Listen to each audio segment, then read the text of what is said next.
नमस्कार दोस्तों आज से हम शुरू करने जा रहे हैं आरपीएससी सेकंड ग्रेड के अंदर जो पेपर फेस्ट होने वाला है दोस्तों, उसके अंदर इतिहास के जो टॉपिक हमारे सिलेबस में हैं, सेकंड ग्रेड शिक्षक भर्ती के सिलेबस में हैं जो टॉपिक, उन सभी को हम पढ़ेंगे। एक बार सभी मित्रों से मेरा अनुरोध है कि वीडियो को शेयर करते जाइए और जो नए साथी है वो चैनल को सब्सक्राइब करते जाइए। दोस्तों जो आज का हमारा टॉपिक रहेगा सेकंड ग्रेड इतिहास के अंदर फेस्ट पेपर के अंदर, वो रहेगा दोस्तों सभ्यताएं। वो कौन कौन सी सभ्यताएं हैं जो हमारे पेपर फेस्ट के सिलेबस के अंदर है, वो आज के इस वीडियो के माध्यम से हम देखेंगे दोस्तों। इससे पहले दोस्तों सबसे बड़ी बात ये रहती है कि हम जब पढ़ाना शुरू कर रहे हैं उससे पहले आपको एक बार जो पेपर फेस्ट है सेकंड ग्रेड शिक्षक भर्ती का, उस पेपर फेस्ट में इतिहास से कौन कौन से टॉपिक लिए गए हैं उनके बारे में आपके सामने मैं रखना चाहता हूं। लेकिन एक बार सभी मित्रों से फिर अनुरोध, शेयर करें जल्दी से, एक बार सभी मित्र शेयर कर दें। चलते हैं दोस्तों, सबसे पहले हम देख लेते हैं इतिहास का सिलेबस, फिर हम सभ्यताएं पढ़ेंगे। तो इतिहास के अगर हम सिलेबस की बात करें दोस्तों, तो सबसे पहले रहेगी हमारी प्राचीन सभ्यताएं, और प्राचीन सभ्यताओं में 4 ही सभ्यताएं हैं, वो है कालीबंगा, अहाड़, गणेश्वर और बेहराट। तो 4 सभ्यताएं हैं, वो ही हमको पढ़नी है, बाकी की सभ्यताएं हमें नहीं पढ़नी है। आगे देखिए दोस्तों, सभ्यताओं के बाद में गुर्जर प्रतिहार वंश, अजमेर के चौहान और दिल्ली सल्तनत के साथ रणथंभौर, चित्तौड़ और जालौर संबंध, इन तीनों को, और गुर्जर प्रतिहार और अजमेर के चौहान वंश को, इनको पढ़ना है। इसके साथ ही दोस्तों जो सहयोग और प्रतिरोध की नीति है उसके अंतर्गत राजस्थान और मुगल है, उनमें सहयोग नीति के अंतर हमें पढ़ना है मान सिंह अकबर और जहांगीर के साथ, राय सिंह अकबर और जहांगीर के साथ, और राणा सांगा बाबर के साथ। ये तो सहयोग नीति के अंतर्गत पढ़ना है। और प्रतिरोध की नीति के साथ हमें पढ़ना है राणा प्रताप और अकबर, चंद्रसेन और अकबर, राज सिंह और औरंगजेब। आगे देखिए दोस्तों इस सिलेबस के अंदर तो हमारे रहेगा 1857 की क्रांति, किसान आंदोलन, जनजाति आंदोलन, प्रजामंडल आंदोलन, एकीकरण और मध्यकाल व आधुनिक काल में महिलाओं का योगदान, ये भी हमारे सिलेबस में रहेगा। स्क्रीनशॉट ले सकते हैं दोस्तों आप। आगे और रहेगा दोस्तों, उनमें रहेंगे हमारे समाचार पत्र, राजनीतिक व सामाजिक संगठन और प्रमुख व्यक्तित्व यानी प्रमुख व्यक्ति। ये रहेगा हमारे जो फेस्ट पेपर होना है पेपर नंबर 1, उसके अंदर राजस्थान इतिहास से रिलेटेड जो दोस्तों सिलेबस है वो ये टॉपिक हमारे रहेंगे। अब चलते हैं दोस्तों सभ्यताओं की। तो सभ्यताओं की हम बात कर रहे हैं, तो सभ्यताओं में हमें 4 सभ्यताएं पढ़नी है। कौन कौन सी सभ्यताएं हैं दोस्तों? 4। उनमें पहली है हमारी कालीबंगा, दूसरी है अहाड़, तीसरी है गणेश्वर और चौथी है बेरहाट सभ्यताएं। ये 4 सभ्यताएं हैं जो हमें पढ़ना है। एक बार फिर सभी साथियों से शेयर कर दो, सेकंड ग्रेड के जो भी साथी है उनके पास पहुंचा दो। इसी प्रकार से इतिहास हो या अन्य कोई सा भी हो, चाहे क्लासेस करती हो, चाहे भूगोल हो, चाहे हमारा प्रशासनिक व्यवस्था हो, करंट अफेयर्स हो, सभी के सभी फेस्ट पेपर के जो भी टॉपिक है वो आपको इसी प्रकार में यहाँ पे कंप्लीट कराऊंगा दोस्तों। तो अधिक से अधिक शेयर करो, अपने मित्रों को अधिक से अधिक जोड़ो दोस्तों। चलते हैं कालीबंगा सभ्यता की ओर। देखिए दोस्तों सबसे पहले देखिए कालीबंगा। जो कालीबंगा शब्द है ना, ये कौन सी भाषा का है? ये सिंधी भाषा का शब्द है। कौन सी भाषा का है? कालीबंगा शब्द है, ये आपके सिंधी भाषा का शब्द है दोस्तों। और कालीबंगा शब्द का अर्थ क्या होता है? अर्थ होता है काले रंग की चूड़ियां। क्या अर्थ होता है? काले रंग की चूड़ियां दोस्तों। मित्रों एक बात और बता दूं आप सभी को, जो भी ये नोट्स है एक बार आप वीडियो देख ले, ये पहली ही क्लास है हमारी।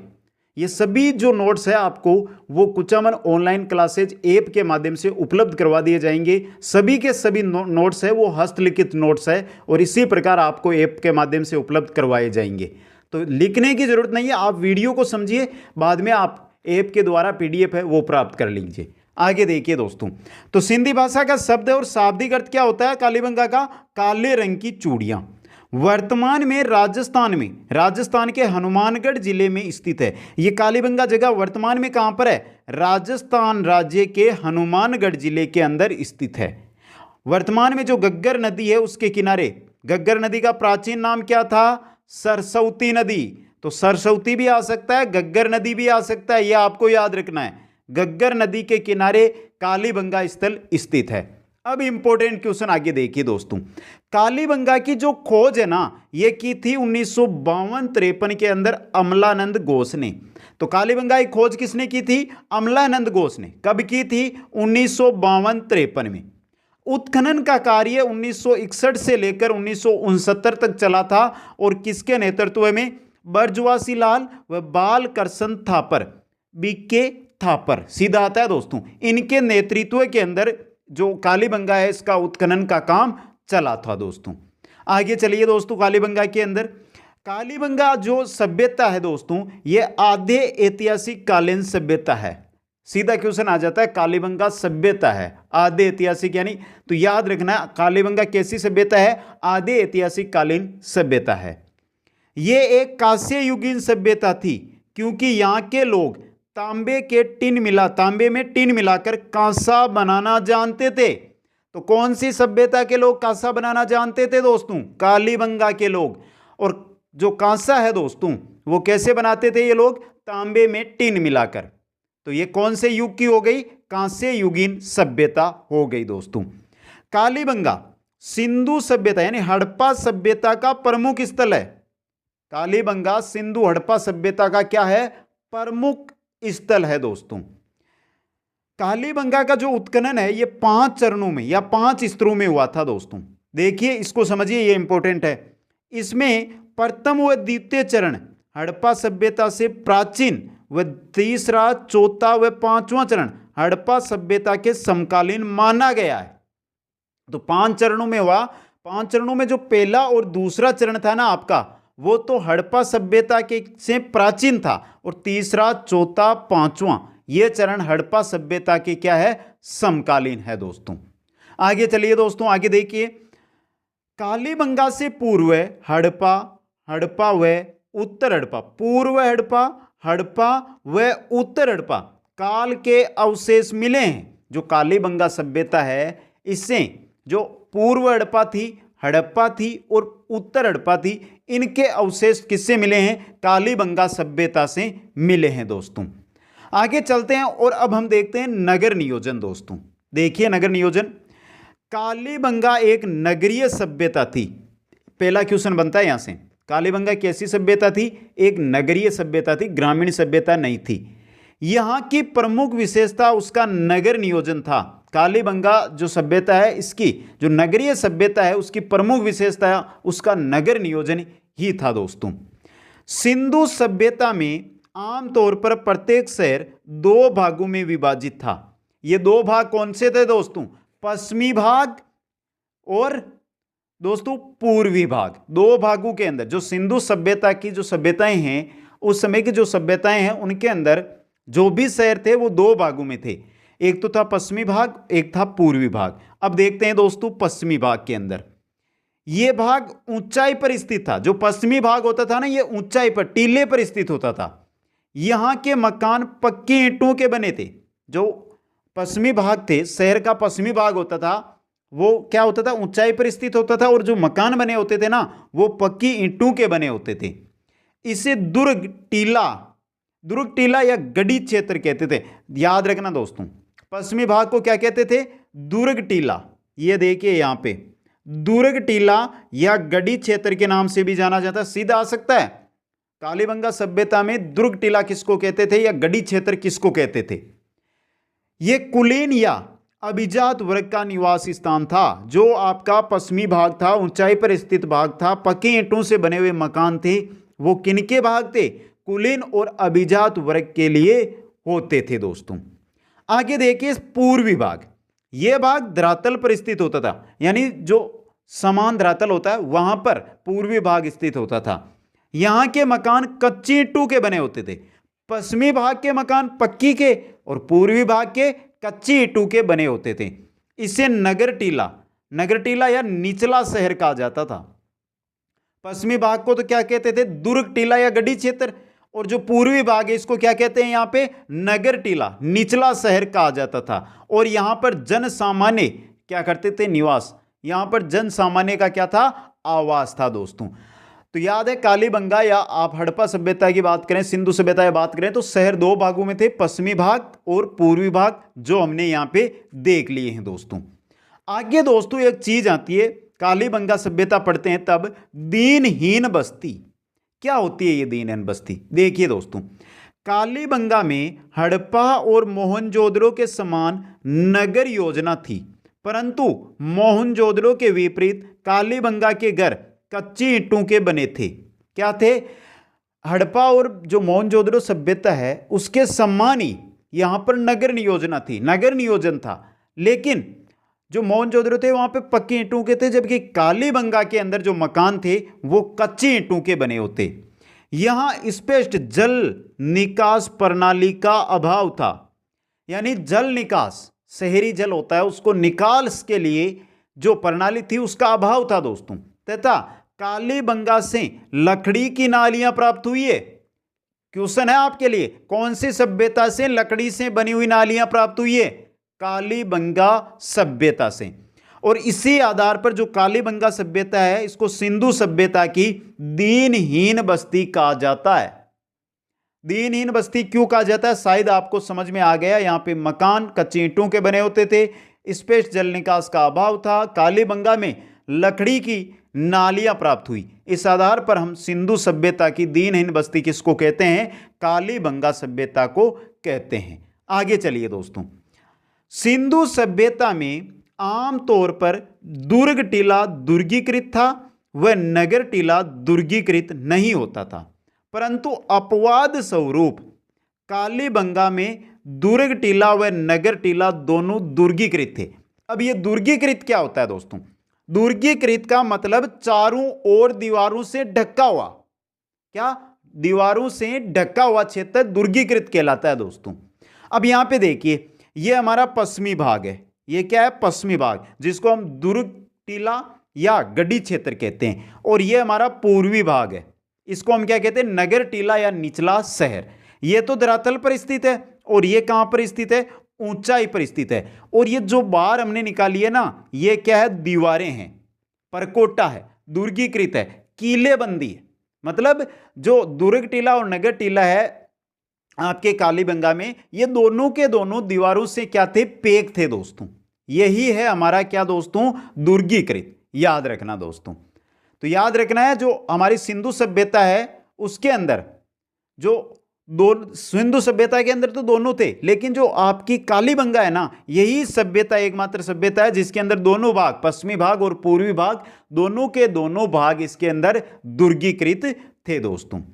अब देखते हैं आगे हम जो हमारी कालीबंगा सभ्यता है इसका सामाजिक जीवन। एक बार सभी मित्रों से फिर मेरा अनुरोध रहेगा कि अभी तक अगर आपने शेयर नहीं किया तो जल्दी से सभी मित्र है शेयर कर दें और वीडियो को लाइक जरूर करते रहे। सामाजिक जीवन देखिए, कालीबंगा की खुदाई में मातृ देवी की कोई मूर्ति नहीं मिली, लेकिन सिंधु सभ्यता के अन्य स्थलों से मातृ देवी की सर्वाधिक मूर्तियां मिली है, जिससे यह अनुमान लगाया जाता है कि कालीबंगा का समाज भी मातृ सत्तात्मक था दोस्तों। कालीबंगा की खुदाई में कोई भी मातृ देवी की कोई भी मूर्ति नहीं मिली, लेकिन कालीबंगा को छोड़कर जो अन्य सभ्यताएं हैं सिंधु सभ्यता के समय की, उनके अंदर आपको मातृ देवी की क्या मिली है? सर्वाधिक मूर्तियां। अन्य सभ्यताओं से सर्वाधिक सिंधु सभ्यताओं के समय मूर्तियां मिली है। इससे ऐसा लगाया जाता है कि जो वहां का सामाजिक जीवन था ना, वो कैसा था? मातृ सत्तात्मक जीवन था दोस्तों। कालीबंगा के लोग शांति प्रिय थे। यहां के लोग शाकाहारी व मांसाहारी दोनों थे।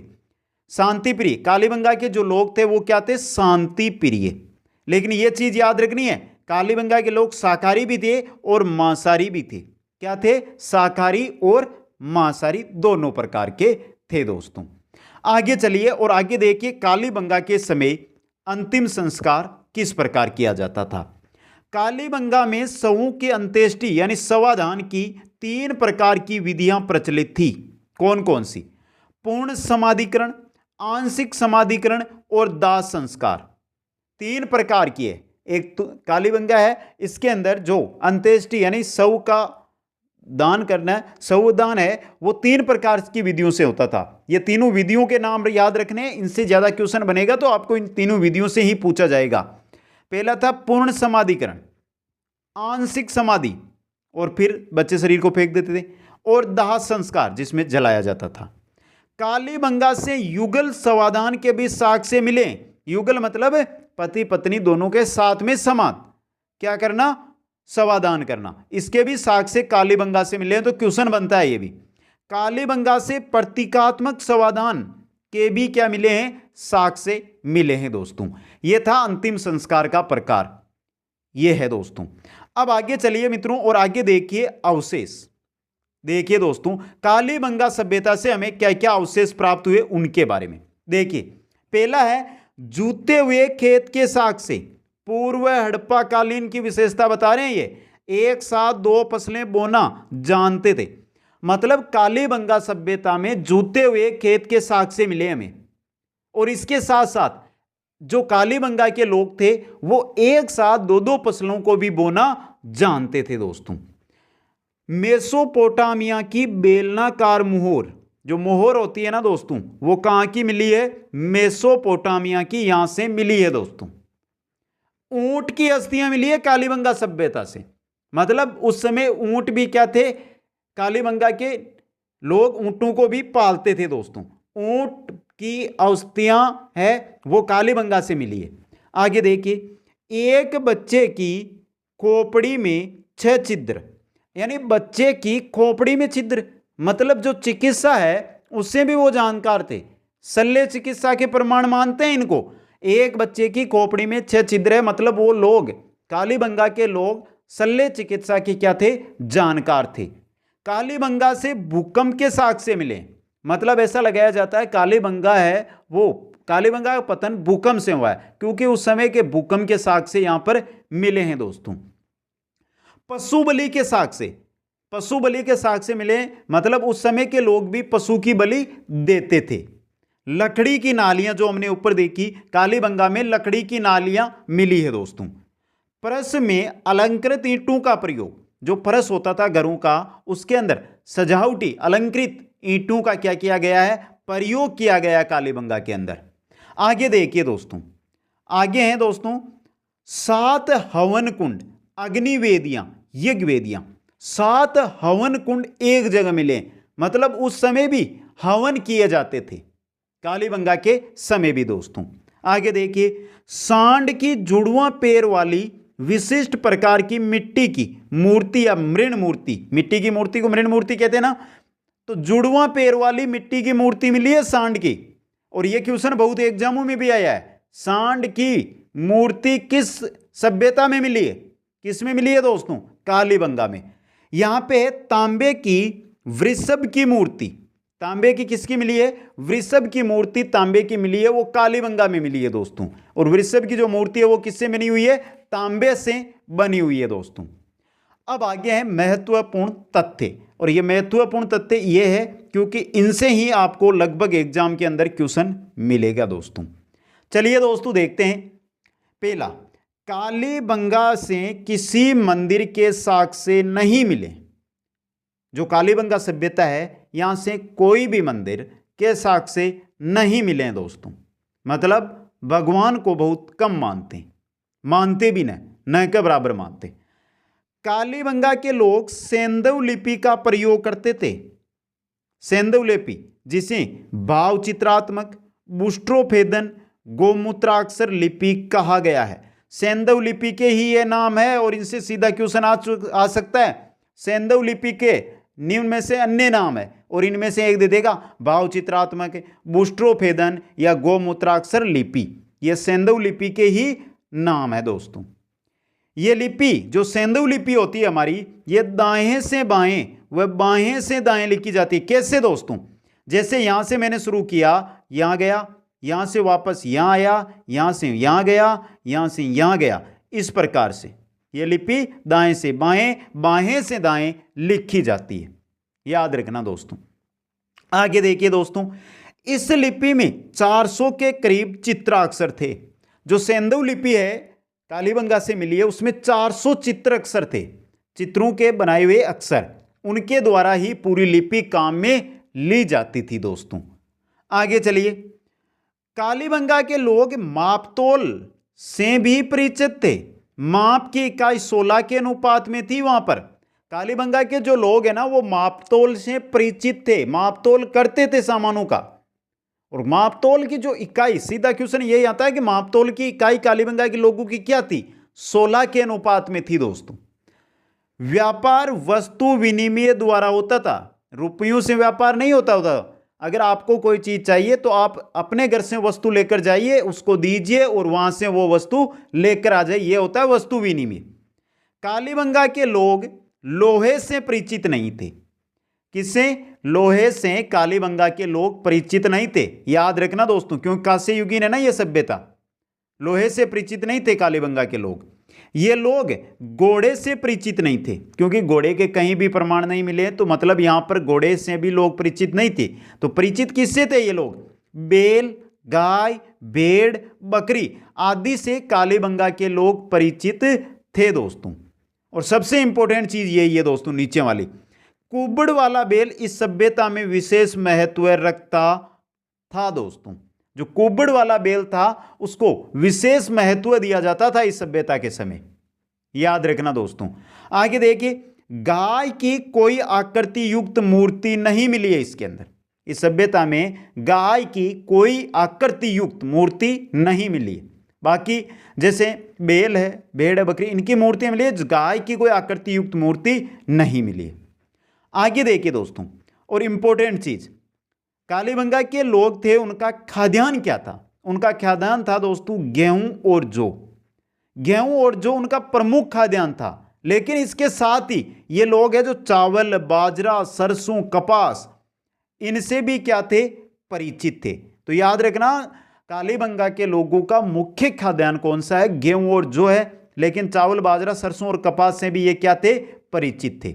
आगे देखिए, डॉक्टर दशरथ शर्मा ने कालीबंगा को सिंधु सभ्यता की तीसरी राजधानी कहा था। और यह बहुत इंपॉर्टेंट भी है दोस्तों। सिंधु सभ्यता की तीसरी राजधानी कौन सी सभ्यता है? कालीबंगा। किसने कहा? डॉक्टर शर्मा ने दोस्तों। आगे देखिए, रेडियो कार्बन पद्धति के अनुसार इस सभ्यता का काल 2350 से 1750 ईसा पूर्व निर्धारित किया गया। यानी जो कालीबंगा सभ्यता है यह किस समय थी? 2350 ईसा पूर्व से 1750 ईसा पूर्व के मध्य कालीबंगा सभ्यता थी दोस्तों। यह थी हमारी कालीबंगा सभ्यता। पहली सभ्यता हमने पढ़ ली, और इससे बार आपके सेकंड ग्रेड में क्वेश्चन पूछा नहीं जाएगा। और काली जो सभ्यताएं हैं इनसे 2 क्वेश्चन आपको एग्जाम में जरूर मिलेंगे। ध्यान से देखें। एक बार फिर सभी साथियों से अनुरोध, लाइक शेयर करते हैं जल्दी से। आगे चलते हैं आड़ सभ्यता की ओर। अब बताइए दोस्तों, आहाड़ सभ्यता मिली कहां पर है? ये वर्तमान में कहां पर है आड़ सभ्यता? उदयपुर जिले में। उदयपुर, राजस्थान के उदयपुर जिले के अंदर आहाड़ सभ्यता मिली है। आड़ सभ्यता है यह आपके कौन सी नदी के किनारे मिली है? आयड़, जिसको वर्तमान में बेड़च नदी के नाम से जानते हैं, उसके किनारे आहाड़ सभ्यता। और जो भी सभ्यताएं प्राचीन समय में विकसित हुई वो नदियों के किनारे ही विकसित हुई थी दोस्तों। आड़ सभ्यता बनास नदी घाटी की सभ्यता है। ये क्वेश्चन भी इंपॉर्टेंट है दोस्तों। जो आड़ सभ्यता है ना, ये बनास नदी घाटी की, बेड़च बनास की साइड, तो बनास नदी घाटी की क्या है? सभ्यता है दोस्तों। ये आहाड़ सभ्यता है, यह आपकी ताम्र पाषाण कालीन सभ्यता है। याद रखना, ताम्र पाषाण कालीन सभ्यता कौन सी? आड़ सभ्यता। ताम्र पाषाण कालीन सभ्यता है आपकी आड़ सभ्यता। और नेक्स्ट चीज आ रही है, 2 लाइनें 2 कथन, वो तो बहुत ही इंपॉर्टेंट है। देखिए, आड़ को स्थानीय भाषा में धूलकोट कहा जाता है। आड़ है ना, इसको स्थानीय लोग, जो आड़ के आसपास के लोग हैं, वो क्या बोलते हैं? इसको धूलकोट बोलते हैं दोस्तों। आहाड़ सभ्यता की जो खोज है ये 1953 के अंदर किसने की थी? अक्षय कीर्ति व्यास ने। देखिए, थोड़ा सा ऊपर ले लेता हूं, फिर देखते हैं हम। आहाड़ सभ्यता की खोज 1953 में किसने की? अक्षय कीर्ति व्यास ने। किसने की थी? अक्षय कीर्ति व्यास ने। इसके पश्चात रतन चंद्र अग्रवाल, हसमुख धीरज सांकलिया, वीरेंद्र नाथ मिश्र ने यहां उत्खनन किया। तो 2 क्वेश्चन बनते हैं यहां से। खोज किसने की, उत्खनन किसने किया? खोज किसने की थी? अक्षय कीर्ति व्यास ने। जबकि उत्खनन किसने किया था दोस्तों? रतन चंद्र अग्रवाल, हसमुख धीरज सांकलिया, वीरेंद्र नाथ मिश्र ने। ये याद रखने दोस्तों। आगे देखिए दोस्तों, आगे चलिए। 10वीं 11वीं शताब्दी में इसे आघाटपुर दुर्ग कहा गया। 10वीं 11वीं शताब्दी के समय जो आहड़ है सभ्यता, इसको आघाटपुर दुर्ग कहा जाता था दोस्तों। आगे देखिए, आहड़ से तांबा गलाने की बटियां, तांबे के औजार, तांबे के आभूषण प्रचुर मात्रा में मिले, इसलिए प्राचीन शिलालेख में इसे ताम्रवती नगरी कहा गया है। कौन सी सभ्यता को ताम्रवती नगरी कहा जाता है? आहड़ सभ्यता को। क्योंकि आहड़ सभ्यता से आपको तांबा गलाने की भट्टियां मिली है, तांबे के आभूषण मिले हैं, तांबे के औजार मिले हैं। इसी वजह से जो प्राचीन शिलालेख मिलते हैं उनके अंदर आहड़ सभ्यता को ताम्रवती नगरी कहते हैं दोस्तों। जो आपकी आहड़ सभ्यता थी, जैसे हमने कालीबंगा के बारे में पढ़ा कि वो एक शहरी सभ्यता थी, जबकि आहड़ सभ्यता ग्रामीण सभ्यता थी। और ग्रामीणों का जो यहाँ के लोग थे उनका पशुपालन मुख्य व्यवसाय था। पशु का पालन ही इनका क्या था? मुख्य व्यवसाय था दोस्तों। आहड़ के लोगों का प्रमुख उद्योग तांबा गलाने का उद्योग था और यही उस समय उनकी अर्थव्यवस्था का मुख्य आधार था, तांबा गलाने का उद्योग दोस्तों। याद रखना है दोस्तों। तो आहड़ सभ्यता ग्रामीण सभ्यता है और आहड़ सभ्यता के लोगों का व्यवसाय क्या था? वहां का मुख्य पशुपालन। उद्योग कौन सा था वहां पे? प्रमुख तांबा गलाने का उद्योग। आगे देखिए, आहड़ से तांबा गलाने की भट्टियां, तांबे की कुल्हाड़ियां व औजार प्रचुर मात्रा में क्या हुए हैं? प्राप्त हुए हैं। कौन सी सभ्यता से? आहड़ सभ्यता से। आहड़ सभ्यता से क्या क्या मिले आपको? देखिए यहाँ पे तांबे गलाने की भट्टियां मिली है, तांबे की कुल्हाड़ियां मिली है और अन्य औजार भी वहां से प्रचुर मात्रा में मिले हैं दोस्तों। आगे चलिए दोस्तों, आगे देखते हैं। आहड़ से पत्थरों के आभूषण सर्वाधिक मिले। कहां से? आहड़ सभ्यता से पत्थरों के, हाँ तांबे के आभूषण भी मिले, साथ में पत्थरों से बने हुए आभूषण भी वहां से मिले हैं दोस्तों। आहड़ के लोग लाल, काले, भूरे रंग के मर्दभांड काम में लेते थे, जिन्हें उल्टी तपाई शैली पकाया जाता था। तपाई शैली होती है दोस्तों, उसके द्वारा जो मर्दभांड यानी मिट्टी के बर्तन थे उनको पकाते थे। अब जो ये बर्तन मिले ना, मर्दभांड मिले ना, ये 3 कलर के मिले, 3 रंग के मिले, लाल, काले, भूरे। ये क्वेश्चन आया हुआ है दोस्तों। आहड़ सभ्यता से जो मर्दभांड मिले हैं उनका कलर है। अब इनमें से आपको चेंज करके दे देंगे दोस्तों, तो आपको याद रखने किस किस कलर के मिले? लाल, काले और भूरे रंग के मर्दभांड वहां से मिले हैं दोस्तों। आगे चलिए दोस्तों। आहड़ के निवासियों के मकान पक्के ईंटों से बने थे। जिस प्रकार हमने देखा था कालीबंगा में जो पश्चिमी भाग था उसके मकान पक्के ईंटों से, जबकि पूर्वी भाग के मकान कच्ची ईंटों से थे। यहाँ के मकान आहड़ सभ्यता या आहड़ के निवासियों के जो मकान है वो आपको पक्की ईंटों से बने हुए मिलेंगे। मकानों की जो छतें हैं वो आपको घास फूस व बलियों से बनाई, बलियों यानी लकड़ियों से बनाई जाती थी। तो ये याद रखनी है, आहड़ सभ्यता मकानों की जो दीवारें थी वो तो पक्की ईंटों से थी, लेकिन जो ऊपर की छत होती है ना वो घास फूस और बलियां यानी लकड़ी के द्वारा बनाई जाती थी। अधिकांश मकान आयताकार होते थे। मकान ज़्यादातर आयताकार ही होते हैं, तो आहड़ सभ्यता के मकान भी क्या थे? आयताकार। मकानों के अंदर अनाज पीसने की चक्कियां मिली है। अनाजों से तो थे ही, अपना पेट भरने के लिए अनाज होता था, तो उनको पीसने की चक्कियां हैं जो मकानों के अंदर से वहां पर मिली है दोस्तों। एक मकान से 6 बड़े चूल्हे मिले जो सामूहिक भोजन व्यवस्था व संयुक्त परिवार प्रथा पर प्रकाश डालता है। अब दोस्तों, एक मकान से 6 चूल्हे एक ही जगह में मिले, मतलब जो परिवार होते थे वो बहुत बड़े होते थे, तभी तो एक जगह 6 चूल्हे मिलते हैं। ज़्यादा बड़ा परिवार है तभी तो खाना बनाने में अधिक समय लगेगा, उस कम करने के लिए ही 6 चूल्हे साथ जलाए जाते थे। तो एक जगह से 6 चूल्हे मिलना मतलब उस समय जो परिवार था वो संयुक्त परिवार रहता था दोस्तों, और सामूहिक भोजन वहां पर पकाया जाता था। आगे चलिए दोस्तों, आहड़ से तांबे की 6 यूनानी मुद्राएं व 3 मुहरें मिली। यूनान से संपर्क मिलता है दोस्तों इनका। कैसे दोस्तों? क्योंकि आहड़ सभ्यता से 6 यूनान की मुद्राएं मिली है और 3 मोहरें भी यहां से मिली है। एक यूनानी मुद्रा पर एक और त्रिशूल और दूसरी ओर अपोलो देवता का चित्र अंकित है जो तीर व तरकस लिए हुए है। इस पर यूनानी भाषा में एक लेख उत्तीर्ण है। मतलब जो 6 यूनानी मुद्राएं मिली है उनमें से जो एक मुद्रा है ना, उसमें एक तरफ तो क्या है, एक त्रिशूल बनी हुई है, दूसरी तरफ जो अपोलो देवता है यूनान का उसका चित्र अंकित है। और जो अपोलो देवता का चित्र है वो हाथ में क्या लिया हुए है, तीर और तरकस अपने हाथ में है, और उसके साथ यूनानी भाषा में एक लेख भी उस पर लिखा हुआ है दोस्तों। आहड़ से बिना हत्थे का जलपात्र मिला है जो ईरान की विशेषता है। ईरान के अंदर क्या है, बिना हत्थे के जलपात्र होते हैं, और ये का यही किससे मिला है, आहड़ से मिला है। इससे इतना स्पष्ट है कि उस काल का व्यापार विदेशों तक प्रचलित था।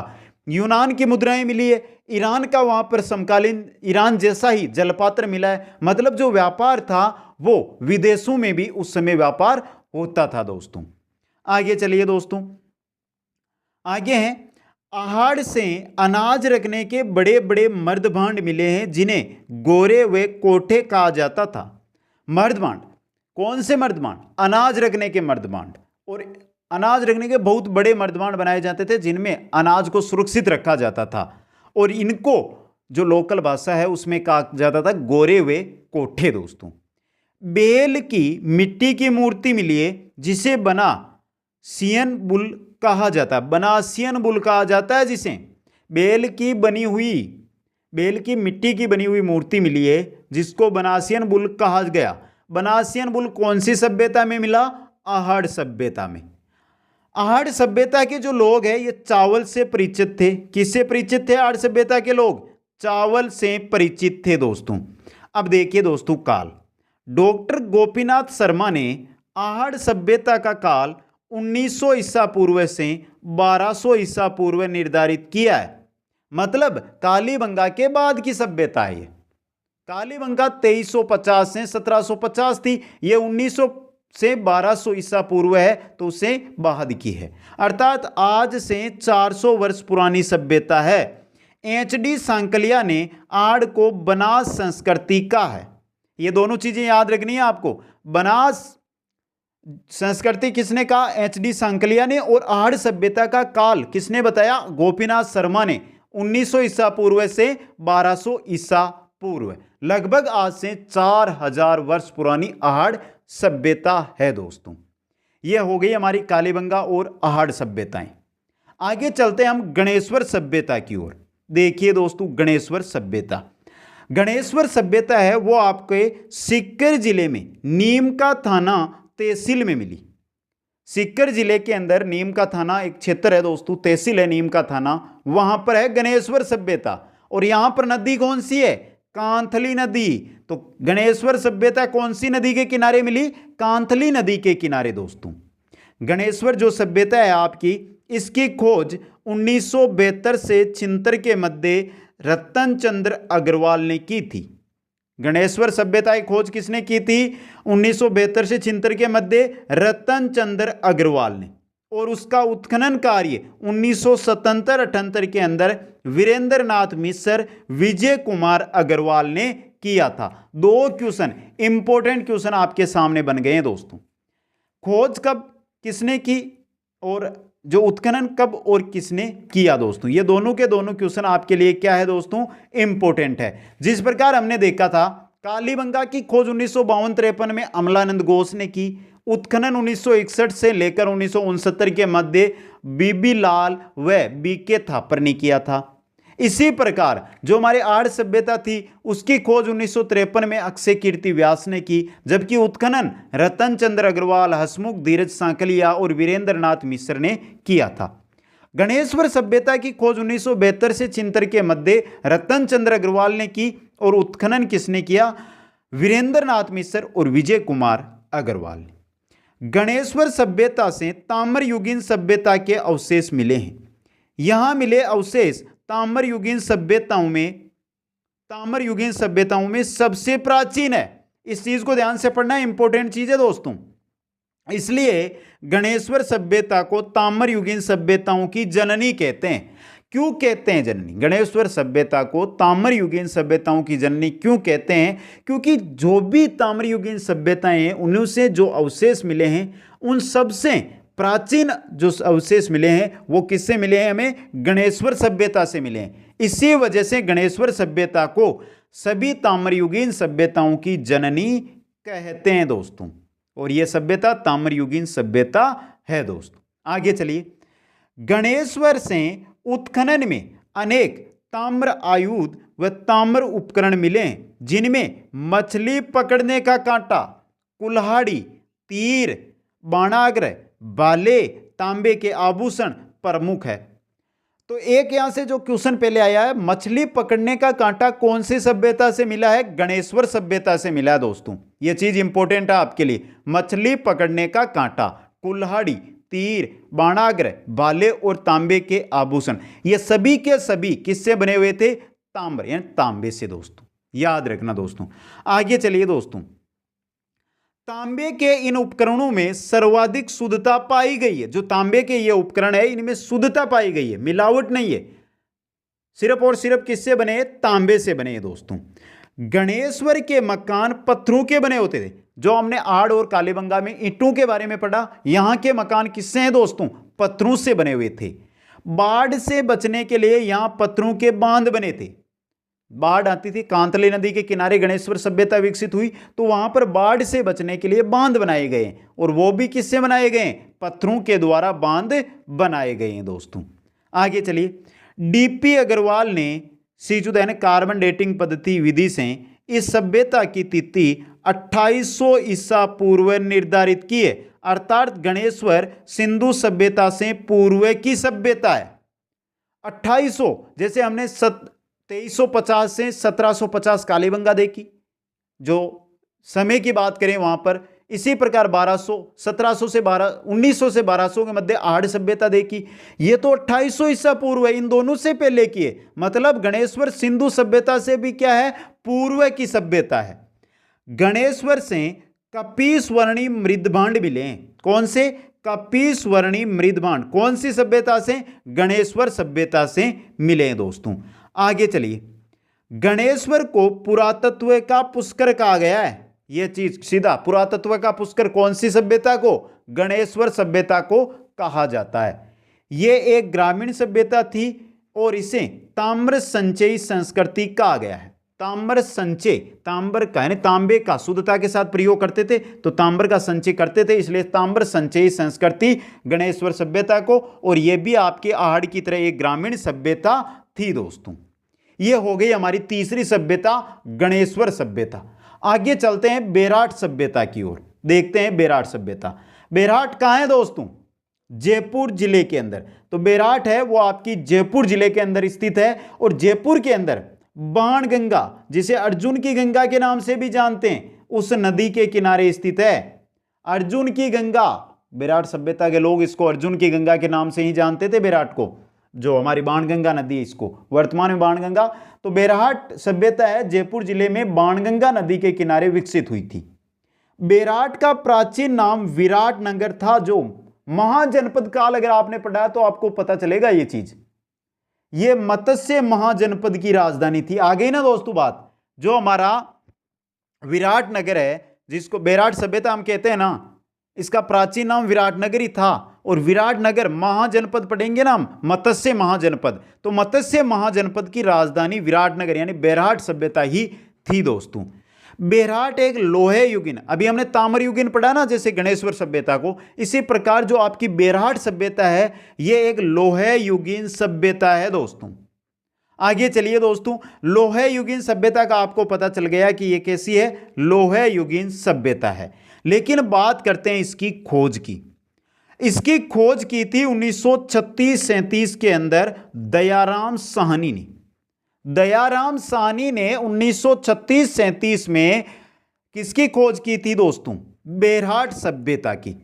गणेश्वर दोस्तों, कालीबंगा, कालीबंगा के बाद में आड़ के बाद में गणेश्वर, और गणेश के बाद में हम पढ़ रहे हैं बेराट। तो बेराट की खोज 1936-37 में दयाराम साहनी ने की थी। दयाराम साहनी ने बेराट में बीजक की पहाड़ी, भीम डूंगरी, महादेव डूंगरी आदि स्थानों का उत्खनन करवाया।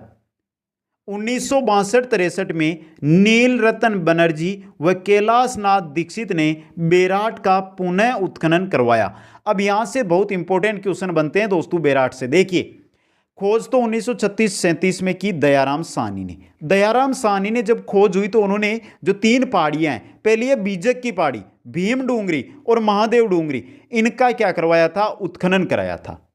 फिर 1962-63 में नील रत्न बनर्जी और कैलाश नाथ दीक्षित ने जो बेराट सभ्यता है इसका पुनः क्या करवाया? उत्खनन करवाया।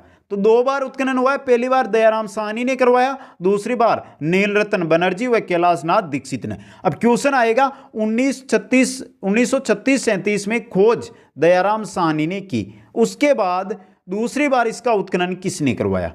यह चीज याद रखनी है।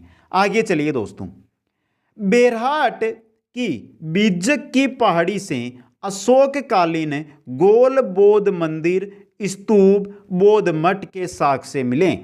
बेराट में जो बीजक की पहाड़ी है, 3 पहाड़ियां जिनके बारे में हमने देख लिया, बीजक की पहाड़ी, भीम डूंगरी और महादेव डूंगरी। इनमें से जो बीजक की पहाड़ी है ना, उससे अशोककालीन यानी अशोक के काल के गोल बौद्ध मंदिर यानी बौद्ध के मंदिर, स्तूप, बौद्धों के स्तूप और बौद्ध मठ के साक्ष्य इससे मिले हैं दोस्तों।